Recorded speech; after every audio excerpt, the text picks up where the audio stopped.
wonder what you make, Omar Saab, about the controversy over electronic voting machines. You know, each time the opposition tends to lose, they think there's something wrong with the machine. Look, I have no problem if you believe that these machines, the EVMs are flawed.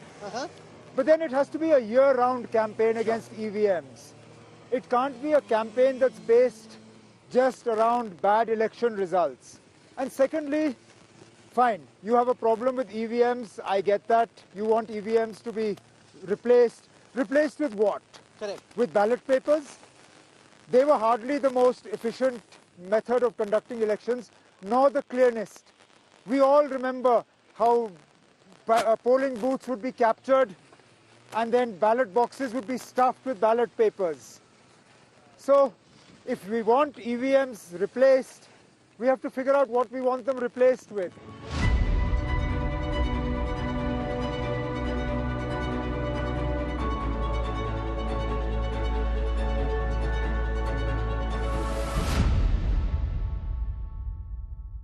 There are lots of big infrastructure projects that are being commissioned. The centre can claim that this is because of the abrogation of Article 370, that Kashmir's got this big infra leg up, which it wouldn't have got otherwise. As long as you can point out to me which of these infrastructure projects started after 5th August 2019. The fact is that all these large infra projects predate 5th August 2019 and the removal of Article 370. But they were also running late, like for example, They're the still train has running been running decades late. It's still running late. अब तो बन गई है. कभी ना कभी तो बनना ही था. It would have still finished at this time, regardless of 370. 370 was not a reason the work didn't complete. It's an tunnels, border roads. How has 370 impacted that work? That the centre is more pushing harder on infra. So why didn't the centre push harder earlier? The problem wasn't 370. The problem was the centre didn't push. But the centre can also say that the security situation is now better. The stone pelting is over. You don't really see the kind of protest calendar that we used to see earlier. So but actually, if you see, most of these infrastructure projects are not located in any areas that traditionally saw the sort of protests that you're talking about. The railway line, none of this, the part Katra-Banihal, is in an area that's prone to protests. So, look, let's not link these infrastructure projects to the politics of 370. But what's your reading on the improved security situation, which the government claims is one of its big achievements? We don't see sort of the widespread or the troublesome stone pelting and protests that we've seen in the past, in 16, 10, 2008, etc. But the fact is that the government has also come down on people with a very, very heavy hand. The way in which the CID department has in the past been weaponized, the way in which employees have been terminated without any due process. Now, I may be a terrorist, but that doesn't make my children terrorists. But we seem to treat everybody with an equal yardstick.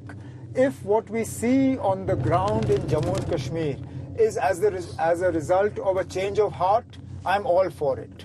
But if it's just out of fear, then you have to ask yourself what has changed. Well, which one do you think it is? Do you think it's largely fear, or do you think? No, I think it's a combination of both. If it was, I'm going to say, if it was just fear, you wouldn't see the sort of turnout you do in elections. Yeah. So it's not just fear, but there is a fear factor. But Kashmir tourism is booming more than ever before. I mean, rates you can compare. You can go to Bali, Vietnam, or well, that's one of our problems. How expensive flights are. The fact that hotels are earning well is a good thing. Some people recently have sort of objected to tourism, but I think why do you think that's happening? I read about the protests against some of the new tourism projects as well. Why object tourism? I don't know. Projects that take a lot of land from people are projects that are going to run into difficulty.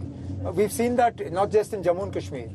The fact is that a lot of segments of the Delhi Amritsar-Katra expressway, they got held up because of protests over land acquisition. And we see this even the famed bullet train project between Mumbai and Ahmedabad, again held up on account of land acquisition. So land is an emotive issue, and projects, whether for tourism or infrastructure, where people feel that their land is going to be taken away, you can understand why they would have difficulty with that. Are you pushing for the release of political prisoners? How important is that for you? It's something that has to be done. I believe that an amnesty for people who do not have serious charges or who, in the years that they've now been incarcerated, you haven't been able to charge at all, you should set free. You've taken this up with the It's been taken up and it continues to be taken up. What feedback did you get when you spoke about it? It's something that we're talking about.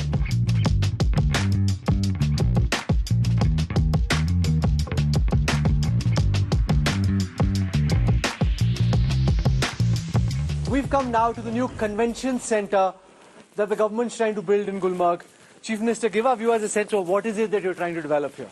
Gulmarg has a lot to offer in terms of the golf course in summer, the ski slopes in winter, the meadows all year round, wonderful hotels. What was sorely lacking was facilities for what they call MICE.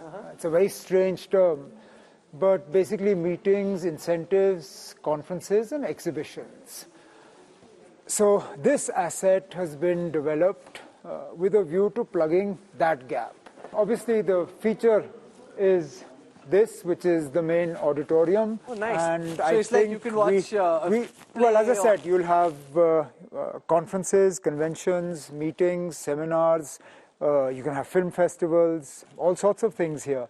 I expect us to be able to do the Khelo India inaugural ceremony here. This is going to be a cafeteria. What here reminds us of our studio at Davos, which looks the same, and you have arguably as pretty a view, if not prettier. I'd say prettier. The next time you're doing an India Today event, you do the big conventions and things like that, look at Gulmarg as one of your options. When you came through the meadow, I'm sure you saw a lot of people attempting to ski. Yeah. See, so that is my answer to your question, that you're building Gulmarg for yourself.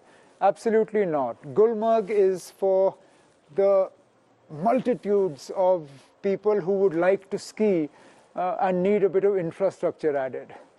Can your critics say you're partial towards Gulmarg? Mehbooba ji to me seems more fond of Pahalgam. You seem to love Gulmarg. Actually, no. Both have their plus points. For me, Gulmarg was always the winter destination. Summer was in Pahalgam. But this time I had an opportunity because of a tourism event to go to Pahalgam in the winter. And this was actually the first time, I'm actually ashamed to say, that I'd seen Pahalgam in the snow. It is beautiful. You'd be foolish not to take a look at Pahalgam. The river with the snow makes for a hell of a combination. I saw also that the Prime Minister has been cross-tweeting you, so there's a lot of Bon Army there, which has become a subject of conversation in the valley. Has it? No, they're saying, you're putting pictures, he's responding, so there seems to be like a vibe there. It's not as if he's endorsed my political views. Of course not. No. You've been part of an India government in the past. That's not the point. The point is that for some reason we seem to have convinced ourselves that unless a relationship is acrimonious, you're not really in opposition. Now, I don't believe that to be true. I believe that you can oppose policies, you can oppose programs, you can oppose political ideology. But from time to time, you can do it without acrimony.